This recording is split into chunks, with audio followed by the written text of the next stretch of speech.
Hello and welcome to the AD4TVRadio weekly reviews of top stories, reaching you from Abuja, the Nigerian capital. I am Gracious Ogun. Within the week, we brought you a report on the establishment of TED Fund Centers of Research Excellence across Nigeria. The initiative to strengthen research as a driver of development in Nigeria has gotten a major boost. The Tertiary Education Trust Fund, TED Fund, proponent of the initiative, allocated grants to 12 universities across Nigeria's 6 geopolitical zones to set up as fund centers of excellence. Our correspondent was present at a formal briefing on the grants held at the TED Fund's headquarters in Abuja. Executive Secretary of the Tertiary Education Trust Fund, Professor Suleiman Elias Bogoro, disclosed that 1 billion naira is to be given to each of the 12 institutions to set up centers of research excellence. Professor Bogoro said the TED Fund centers aim at delivering regional, zonal quality training and applied research in partnership with national and international academic institutions, as well as industry. I do not believe there is anyone in this room today that is unaware of how dear to my heart this burning issue is. Let me once again proclaim the inescapable and universal doctrine that one has since garnered ardent adherents in the world's most successful knowledge economies, that there is but one truth to socio-economic and technological advancement. It is in R&D. And the 12 new TCOEs, 2 in each geopolitical zone of Nigeria, which we are to fund for 5 years, starting from today, with a grant of 1 billion naira each, will be at the heart of the mechanism for the attainment of our nation's aspirations. The second one in Northeast, of course, is the Center of Excellence in Renewable Energy. There is a center there. We want to strengthen it. But the renewable energy components are many. But a key one is solar. And today in the university system, Bayero University Kano has the largest solar facility. We want to strengthen it and definitely make it a center of excellence. Chairman, Board of Trustees of the Fund, Kashim Ibrahim Imam, urged the benefiting institutions to invest substantial parts of the grants to finance researches now and for the future. Now, drawing from my background as a banker, I wish to advise our 12 brand new beneficiaries. And I think this has been indicated to you in writing in our guidelines.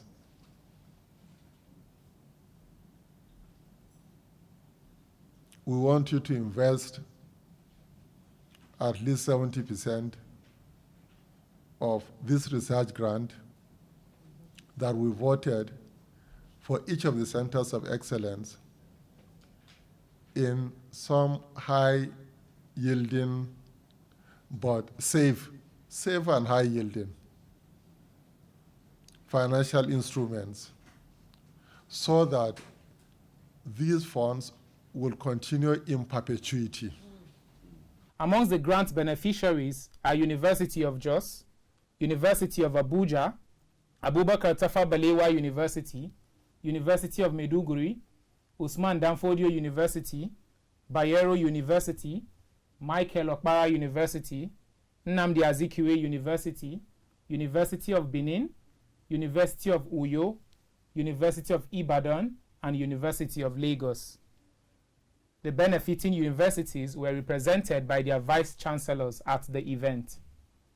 Alex Emmanuel, AD4TVRadio, Abuja. We also brought you a report on handling words with special needs. Special need is an umbrella term for wide ranges of challenges, some of which last for life. Between the relatively mild to the profound, persons with special needs draw emotive reactions. This is more so when a child is involved.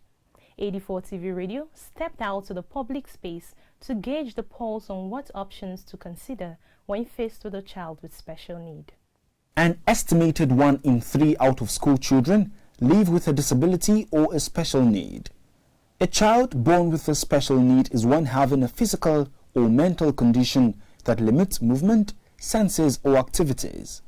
This is a situation that can have adverse effects in many ways and demands special attention in terms of education and related services.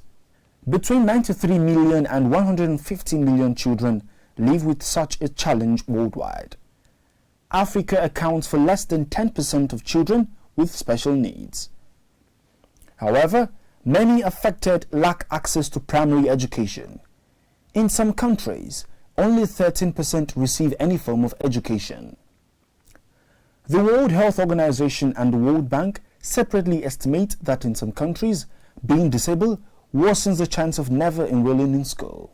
While some individuals are openly uncomfortable tending to children with special needs, others remain neutral. For me, I will know about the child. It's just to put everything in prayer. There's nothing God cannot do. So that is it. You put everything in prayer. God can do something.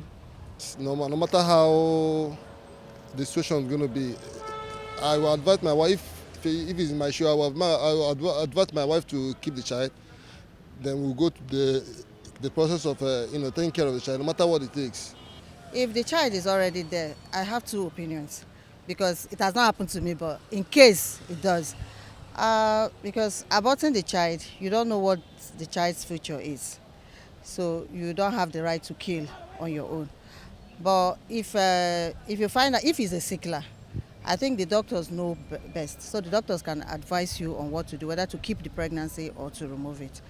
But because if you keep the pregnancy, if it's a sickler, that means the whole of your life, both you and that child will not be happy. So I think it's a very delicate situation. To yet others, the concern is over the discomfort and perceived suffering such children go through. I don't think I'll be able to keep the child, because it is one thing to bring the child to the world to suffer. I'm sure as a woman I would love my children so much that I wouldn't want them to suffer, so definitely I don't think I'll keep the child if it can be treated. Across the world, there are initiatives at governmental and non-governmental levels concerned with the welfare of children with a special need. These efforts have to appropriate legislation and free education tailored to meet the need of challenged children, amongst others. We'll take a break now. More weekly stories when we return. Please stay with us. AD4TVRadio, we focus on education with emphasis on research and innovation, science and technology, women and girl-child education, children, health, youth and sports, socio-political and economic reforms, security, environment, entrepreneurship, and entertainment. We'll give you information at your fingertips. Learn on the go. Follow AD4TVRadio on Facebook, Twitter, LinkedIn, Instagram, and YouTube. AD4TVRadio, reliable and credible. We love you, AD4TVRadio. Welcome back. Within the week, we brought you a report on socio-economic challenges. According to the 2006 Nigerian census figure, women constitute 49% of the total population. Women are key contributors and are indispensable to the development of any country. But there is a huge gender gap between men and women, especially when it comes to political representation, economic management, and leadership. Speaking with AD4TVRadio, Okama Ekpe shared her journey on how she became an international development expert and an education agent amidst the socio-economic challenges women face. My international development experience started when, with my husband, I met my husband here in Nigeria, and we moved very early on to Canada. And while we were in Canada, both of us working, we decided collectively that the work we were engaged was not the kind of work that we really wanted to be involved in. So we took a decision, both of us, to start international development work. And that is what took us from Canada to Thailand, where I was working with a local NGO, which was looking at bringing women into the organic agriculture field. So here, agriculture being the base of livelihood, sustainability, women in Thailand at the time were already playing a key role in the reversion of the Green Revolution, because Thailand had experienced the destruction of the environment, degrading of their health and also livelihoods as a result of use of herbicides and pesticides in their production. And this was really affecting them. And so a decision was taken to look at how to reverse that by going into alternative agriculture practices. And so organic agriculture was what they chose. In this week's review, 330 librarians were Tuesday officially certified in the fold of registered librarians in Nigeria. This was at the Librarian Registration Council of Nigeria held its 7th mandatory conference in Abuja.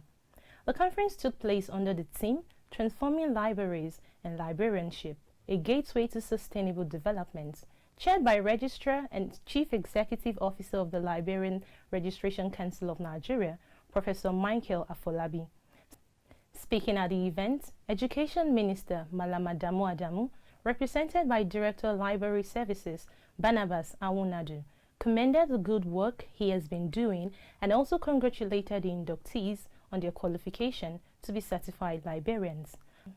Malam Habib Abba Jato, in a remark at the event, urged the inductees to make some differences as information managers and underscored the importance of keeping up with new technologies. The inductees were excited about the certification. Let me at this point congratulate the Registrar, CEO of Librarians Registrar Council of Nigeria, Professor Michael Afolabi, for the good work he is doing in the Council. I wish to most profoundly commend the Council for popularizing the library profession and expanding the frontiers of librarianship by injecting into the system skilled, well-equipped and qualified librarians who offer world-class services in the different sectors of the economy. I wish to congratulate all inductees on their qualification to be registered as certified librarians. I am confident that they have been totally prepared and equipped with the necessary knowledge and skills required to manage the libraries in different institutions and organizations nationwide. Malam Habib Haba Jautun, in a remark at the event, urged the inductees to make some differences as information managers and underscore the importance of keeping up with new technologies. So as new inductees and newcomers to the profession, please make some difference. Don't fold your hands. We are no longer the little ladies behind the desk. We are actually information managers, and we are indispensable to any country's development. We as librarians and information specialists should know that it is imperative that we keep up with new technologies. But not all technologies are equally important, either within the library setting or to library patrons. So how does one decide which ones to pursue and integrate into the service?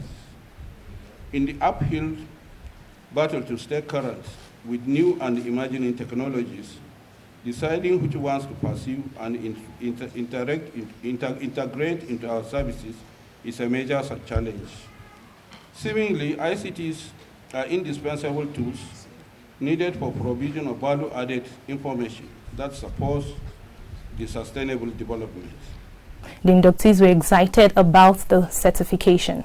Wow, I feel excited, I feel elated. I've always wanted to have it way back then, but because of some issues, couldn't get it. But thanks to God, even though COVID happened, it was still a success that I was able to get the certificate today. I'm very excited to be here. Just like we have the MBA and other professions with their certificate, I feel this certificate exposes librarians to the things that are needed from them, not just in the country and also around the world. And I feel having this certificate is very important because it sets you apart from all other persons in the field. I'm happy to be part of the inductee. At least I'm now a qualified librarian, certified one, and I can operate at any level, both nationally and internationally. I'm very happy. I would say I'm very much excited. I'm very excited today because it's like I can say now I'm a certified librarian, like I'm professionally certified today. So it's a thing of joy. I'm really grateful to God for that opportunity. First of all, I want to thank God for the privilege of being here, because this certification today, it's a plus to me, because it really shows that I'm a certified librarian, that I have what it takes to be into the professional body. Remember, coronavirus is real. Ensure you wash your hands regularly, use alcohol-based hand sanitizers, wear your masks, besides maintaining social distancing. That's it for our weekly review. You can join the conversation on our website at www.AD4TVRadio.com. Please follow us on our social media platforms at AD4TVRadio on Facebook, Twitter, LinkedIn, and Instagram. Please subscribe to our YouTube channel at AD4TVRadio. Thanks for watching. I am Gracious Ogun.